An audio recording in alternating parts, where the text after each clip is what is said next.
Assalamualaikum warahmatullahi wabarakatuh. Perkenalkan, nama saya Abdul Khalik Arida dengan NIM 270433028. Pada pertemuan kali ini, saya akan mempresentasikan materi tentang sengketa bisnis, poin A dan B, yaitu ada pengertiannya dan negosiasi. Next. Saya dari kelompok 2 bersama dua rekan saya, yaitu ada Muhammad Zidan dan Bayu Rahmat Maulana. Next. Pertama-tama, poin A yaitu pengertian. Sengketa bisnis merupakan perselisihan yang terjadi antara pihak-pihak yang terlibat dalam berbagai macam kegiatan bisnis atau perdagangan. Sengketa ini dapat muncul dari berbagai faktor, mulai dari perbedaan pendapat dalam interpretasi kontrak hingga perselisihan dalam hal pembayaran atau pelaksanaan kesepakatan. Next.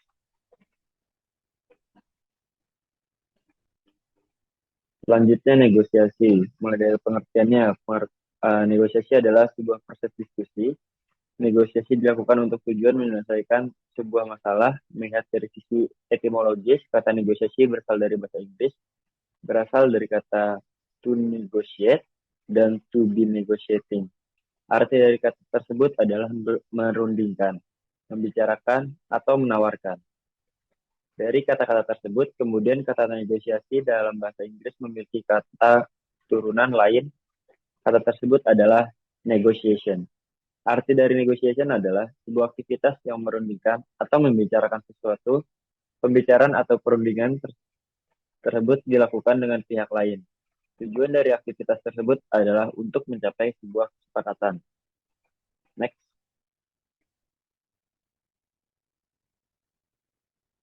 Tujuan negosiasi ada tiga. Yang pertama, mencapai kesepakatan bersama. Yang kedua, mengurangi konflik dan perbedaan. Yang ketiga, saling menguntungkan berbagai pihak. Dan untuk yang kesepakatan bersama ini, sifatnya win-win solution, yaitu sama-sama menguntungkan. Next. Negosiasi dalam sengketa bisnis adalah karena bagi pihak-pihak yang bersengketa untuk mendiskusikan penyelesaiannya tanpa keterlibatan pihak ketiga. Menurut KBBI atau Kamus Besar Bahasa Indonesia, negosiasi diartikan sebagai penyelesaian sengketa secara damai melalui perundingan antara pihak-pihak yang bersengketa. Melalui negosiasi, para pihak yang bersengketa dapat melakukan suatu proses penjajakan kembali akan hak dan kewajiban para pihak yang bersengketa dengan suatu situasi yang sama-sama menguntungkan. Next. Sekian saja materi pada pertemuan kali ini. Kurang lebih mohon maaf. Wassalamualaikum warahmatullahi wabarakatuh. Terima kasih. Assalamualaikum warahmatullahi wabarakatuh. Saya akan mempresentasikan materi kelompok 2.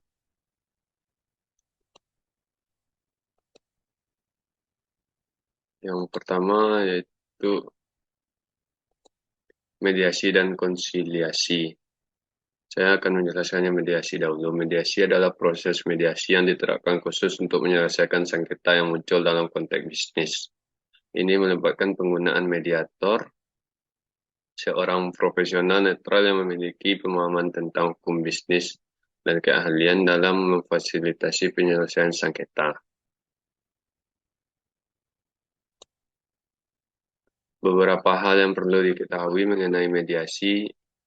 Yang pertama, tujuan mediasi. Mediasi hukum bisnis bertujuan untuk menyelesaikan sengketa secara efisien, ekonomis, dan tanpa melibatkan proses pengadilan yang panjang. Fokus pada menjaga hubungan bisnis, meminimalkan kerugian, dan mencari solusi yang dapat diterima bersama.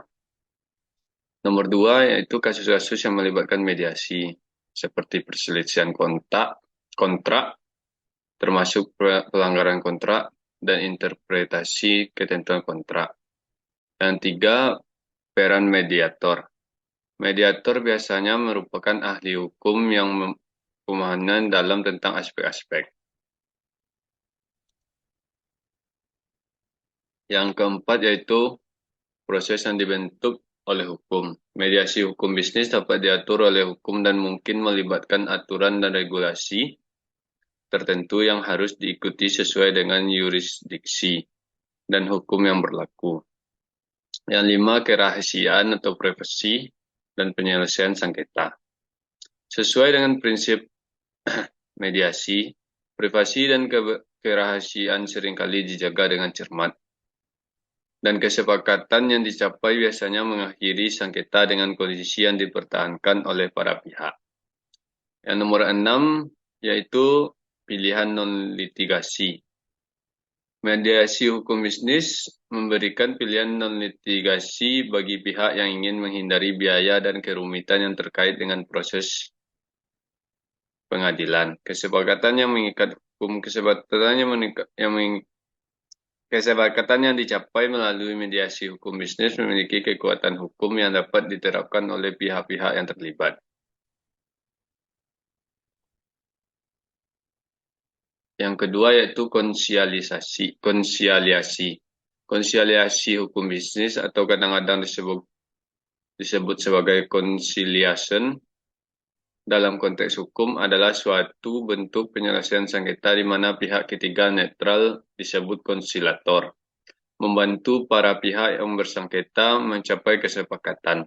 Meskipun serupa dengan mediasi, ada beberapa perbedaan kunci dalam proses konsiliasi. Beberapa informasi terkait konsiliasi. 1. Peran konsilator. Konsilator berperan sebagai penasihat yang memberikan saran dan panduan kepada para pihak. Yang kedua, kemungkinan peran lebih aktif. Dalam beberapa kasus, konsilator dapat memainkan peran yang lebih aktif daripada mediator dalam memberikan saran konkret atau menyarankan solusi hukum tertentu. 3. Proses lebih formal atau tidak formal. Proses konsiliasi dapat lebih formal atau kurang formal tergantung perjanjian para pihak dan kebutuhan penyelesaian sengketa. Nomor 4, penekanan pada nasihat hukum. Konsiliasi bisnis seringkali menekankan pada aspek nasihat hukum dan bimbingan dari konsilator. Yang kelima, tujuan kesepakatan bersama. Seperti mediasi, tujuan utama konsiliasi adalah mencapai kesepakatan yang dapat diterima oleh semua pihak yang bersengketa. Yang keenam, kesepakatan yang dicapai dapat diikat secara hukum dan dapat diterapkan.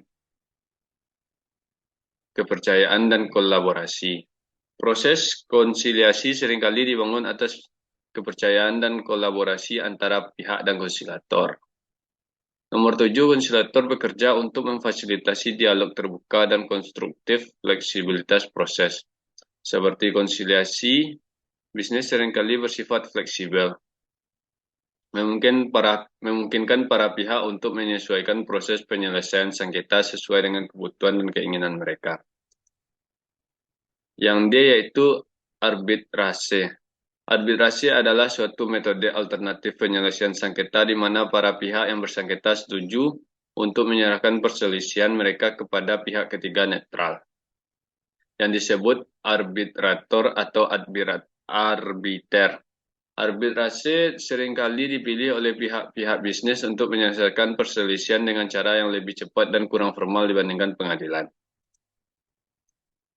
Beberapa hal yang perlu kita ketahui tentang arbitrase.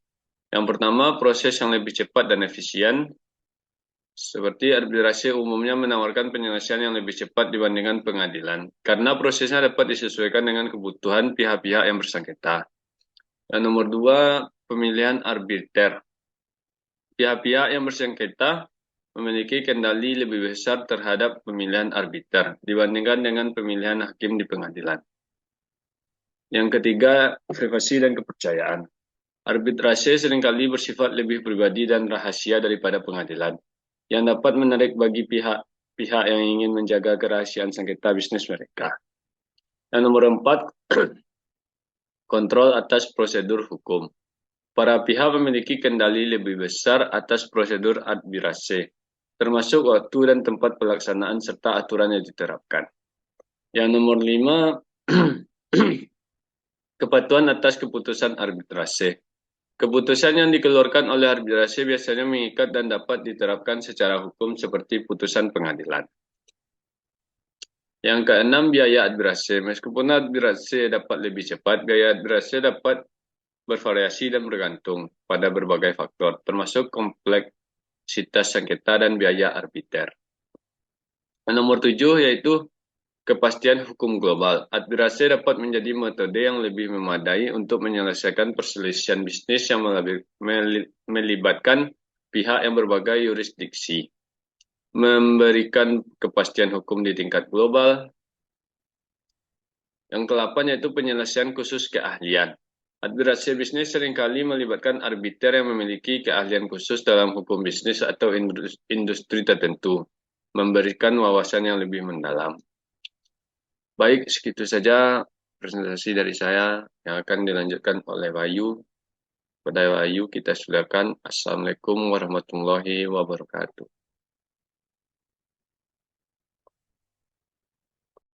Assalamualaikum warahmatullahi wabarakatuh. Saya Bayu Rahmat Maulana, NIM 23043032. Baiklah, saya akan melanjutkan presentasi dari rekan saya Abdul Khalik Arida dan Muhammad Zidan mengenai penyelesaian sengketa bisnis terhadap bisnis syariah dan kasus. Penyelesaian sengketa bisnis terhadap bisnis syariah. Penyelesaian sengketa dalam perspektif Islam. Komponen yang menimbulkan persengketaan dalam bisnis yaitu yang pertama musalih atau pihak yang mengadakan perjanjian. Yang kedua musalih anhu atau persoalan atau isi perjanjian yang dipersengketakan. Yang ketiga musalih alaihi atau badalul sul, pihak yang ditunjuk untuk menyelesaikan sengketa. Penyelesaian sengketa bisnis dapat dilakukan melalui yang pertama sulhu atau perdamaian, yang kedua tahkim atau arbitrase, yang ketiga khada atau lembaga peradilan. Sulhu atau perdamaian merupakan doktrin utama karena pada hakikatnya lebih berupa fitrah dari manusia, tidak ada yang merasa dikalahkan dan para pihak sama-sama merasa puas sehingga terhindar dari rasa permusuhan. Dasar hukum. Dan apabila ada dua golongan orang mukmin berperang, maka damaikanlah antar keduanya. Jika salah satu dari keduanya berbuat zalim terhadap yang lain, maka perangilah yang berbuat zalim itu, sehingga golongan itu kembali kepada perintah Allah. Jika mereka telah kembali kepada perintah Allah, maka damaikanlah antara keduanya dengan adil dan berlaku adillah. Sungguh Allah mencintai orang-orang yang berlaku adil. Quran Surah Al-Hujurat ayat 9. Rukun para pihak yang bersengketa, objek persengketaan, dan adanya lafaz pernyataan damai atau ijab kabul. Tahkim atau arbitrase merupakan upaya penyelesaian sengketa melalui keterlibatan pihak ketiga di luar dari pihak yang bersengketa sebagai wasitnya. Dasar hukum. Dan jika kamu khawatir akan ada persengketaan antara keduanya atau suami istri, maka kirimkanlah seorang hakam atau arbiter. Dan jika kedua orang hakam itu bermaksud mengadakan perbaikan atau perdamaian, niscaya Allah Subhanahu wa taala akan memberikan taufik kepada suami istri. Sungguh Allah Maha mengetahui dan Maha teliti. Khada, lembaga peradilan. Pengertian. Secara bahasa, khada adalah memutuskan atau menetapkan. Secara terminologi, yaitu lembaga atau institusi yang bertugas untuk menyampaikan keputusan hukum yang bersifat mengikat. Merupakan upaya terakhir apabila upaya penyelesaian secara perdamaian atau juga menggunakan pihak lain yang dipercaya tidak berhasil. Baiklah, materi selanjutnya itu kasus. Contoh kasus sengketa bisnis. Ayam geprek Bensu. Ruben Onsu menggugat PT Ayam Geprek Beni Sujono. Gugatan dilayangkan ke PN Niaga Jakarta Pusat. Ruben Onsu menggugat terkait hak kekayaan intelektual merek Bensu. Gugatannya tercatat dengan nomor perkara 57 per PDT.sus HKI garing merek garing 2019 garing PN Niaga Jakarta.pst pada 13 Januari 2020. Gugatan Robin Onsu ditolak seluruhnya oleh Majelis Hakim PN Niaga Jakarta Pusat. Majelis Hakim justru mengabulkan gugatan rekonsepsi PT Ayam Geprek Beni Sujono. Dalam ekspresi, menyatakan ekspresi tergugat tidak dapat diterima. Dalam pokok perkara, menolak gugatan penggugat Ruben Samuel Onsu tersebut untuk seluruhnya. Begitu hasil putusan dan halaman Direktur Putusan Mahkamah Agung RI, Rabu, tanggal 10 bulan 6 2020. Hakim juga menyatakan PT Ayam Geprek Beni Sujono adalah sah sebagai pemilik dan pemakai pertama untuk merek bisnis Ayam Geprek Bensu. Karena mereka dagangnya menyerupai merek dari PT Ayam Geprek Bensu Sujono, maka sertifikat pendaftaran dengan 6 nama geprek bensu milik Ruben Onsu dibatalkan.